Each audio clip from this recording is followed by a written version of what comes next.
And part of what makes America exceptional is that we welcome exceptional people like Astrid. If the president has it his way, about 5 million new workers will join the labor force. And what I think the president's problem is that we currently have 11 million people looking for a job. Adding 5 million people to this pool would require the US to create 16 million jobs to take care of everyone. Is that a realistic target? Do you even think that it's possible? Well, I think the President and the Congress have a responsibility to try to do what the government can do to create an economic climate in which those jobs will be created by employers. And actually, it's about 58 million Americans who are unemployed or underemployed.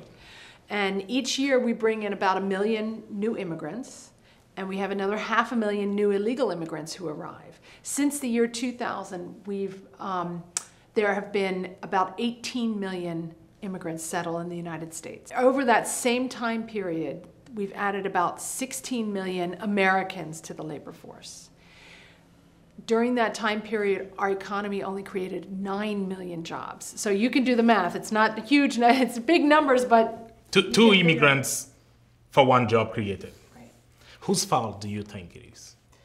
Oh, I think there's enough blame to go around between the Congress and employers who hire them and whoever's been in charge in the White House to have really failed to get control of our immigration system. What role do you think big business plays in this immigration debate? Well, they do play a very big role because like every policy, immigration policy has winners and losers. Mm-hmm. And those businesses that rely on primarily illegal immigrants to work for them are essentially being subsidized by the American taxpayers and our government when they're allowed to continue to have access to a steady supply of essentially cheap labor. That's good for businesses when they profit from. That's why they spend a lot of money lobbying Congress and the president to try to back off on enforcement, give a legalization program, create guest worker programs.